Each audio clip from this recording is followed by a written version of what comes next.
2 हफ्ते के बाद व्लॉग आ रहा है। बीच में व्लॉग आने बंद हो गए थे क्योंकि मैंने बताया था मेरा 13 तारीख को पेपर था। CDS 1 2025 यूपीएससी जो कंडक्ट करवाता है हर साल। तो पेपर देने से पहले भी मैंने एक व्लॉग डाला था जिसमें मैंने अपनी कुछ बातें कही थी।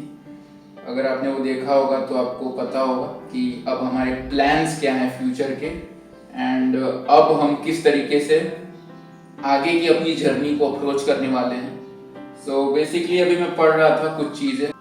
SSB का इंटरव्यू होता है जब आप रिटन क्वालिफाई कर लेते हो, तो SSB का 5 दिन का इंटरव्यू होता है, सर्विस सिलेक्शन बोर्ड का। तो उसमें साइकोलॉजिकल लेवल पे एक ऑफिसर को कैसा होना चाहिए, उन क्वालिटीज को देखा जाता है सेलेक्टेड कैंडिडेट्स में।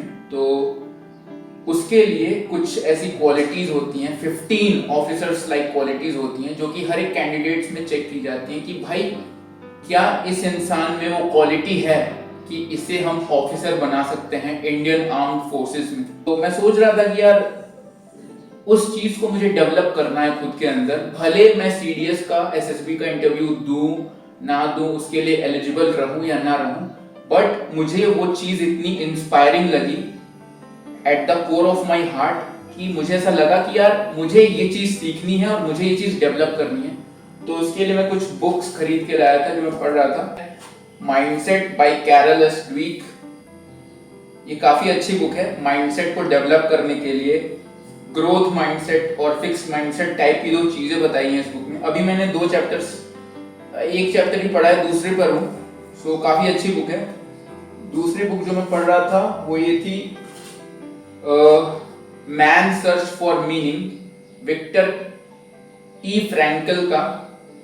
तो ये मैंने अभी तक खोल के देखा भी नहीं है, बट ये मैं पढ़ूंगा जरूर। और तीसरी बुक थी international best seller David Dida की, the way of the superior man, और ये खत्म होने वाली है। बस 11 चैप्टर बचे हैं, 2 पार्ट। इसमें टोटल 8 पार्ट थे, मैंने 6 पार्ट पढ़ लिए हैं, इसके 2 पार्ट और बचे हैं the way of the superior man में, और इसके 11 चैप्टर्स बचे हैं जो मैं पढ़ लूंगा, खत्म हो जाएगा। तो मैं वही पढ़ रहा था, अपने माइंडसेट पे वर्क कर रहा था, अपने साइकोलॉजी पे वर्क कर रहा था कि मैं कैसे एक उबरमेंश बन सकता हूँ, मैं कैसे एक ओवरमैन बन सकता हूँ, अपनी कमियों को दूर कर सकता हूँ, या फिर उन लैकिंग एरियाज पर वर्क कर सकता हूँ जहां मैं लैक करता हूँ। और उसके लिए मैंने कुछ बुक्स खरीदे थे जो मुझे लग रहा था कि ये कुछ ऐसी क्वालिटीज मेरे अंदर डेवलप करेंगे जो कि एक आइडियल मेल या आइडियल ह्यूमन बीइंग के अंदर होनी चाहिए। अभी अपनी पढ़ाई करके खत्म किया हूँ, बस सेशन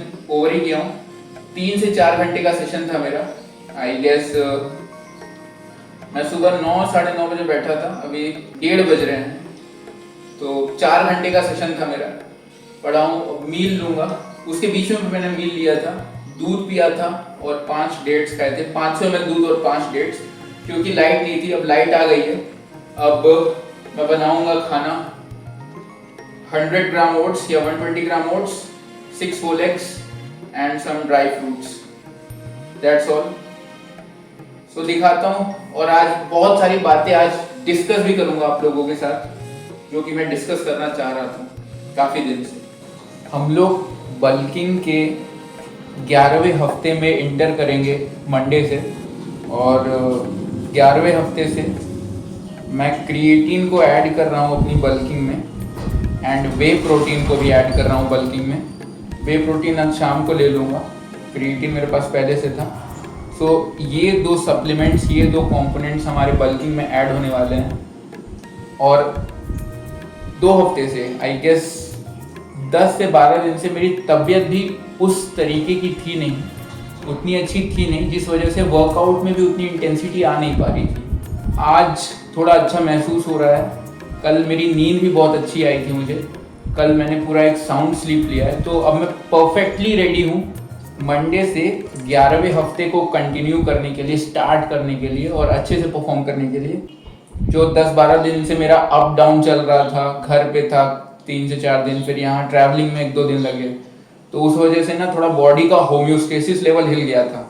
अब स्टेबल हो गया हूँ, तो हम लोग मंडे से अच्छे से स्टार्ट करेंगे, क्योंकि अब CDS का एग्ज़ाम भी ओवर हो चुका है तो अब मेरा फुल फ्लेज्ड फोकस रहेगा यूजीसी नेट जेआरएफ 2025 के एग्ज़ाम पे, जो कि दिसंबर में होगा। तो मैंने प्रिपरेशन अपनी स्टार्ट कर दी है उसके लिए, and let see what happens. कोशिश यही रहेगी कि दिसंबर वाले नेट जेआरएफ के एग्ज़ाम में मैं जेआरएफ क्वालिफाई करूँ। ना मुझे नेट चाहिए, ना मुझे पीएचडी क्वालिफिकेशन चाहिए। I want junior research fellowship qualification. तो मैं उसके लिए जाऊँगा, उसके लिए इंटेंसिटी लगाऊंगा, एंड देखते हैं फिर। बाकी सब मैं छोड़ दूंगा रिजल्ट्स पे, वो जैसा मिलता है मुझे मैं उसको, फिर अगर नहीं मिलता है तो मैं एक और अटेम्प्ट दूंगा और उस बार दूसरे अटेम्प्ट में अपना जेआरएफ क्वालिफाई करूंगा। बट मोस्ट प्रोबेबली मेरा कोशिश ये रहेगा कि पहले अटेम्प्ट में जेआरएफ क्वालिफाई कर लेना।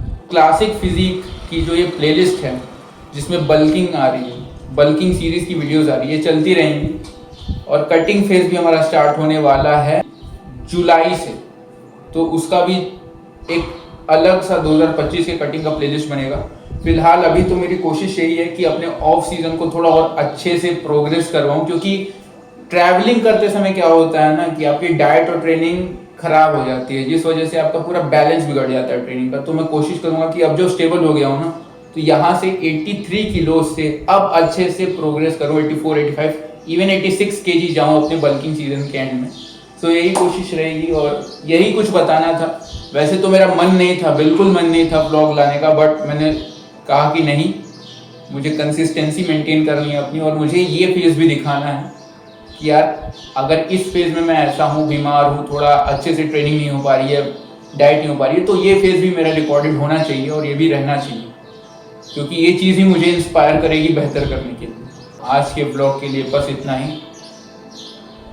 बस मैं आखिर में यही कहूँगा जो हमेशा से कहते आया हूँ चैनल पे, warriors creed, never yield, never falter, warrior clan in power.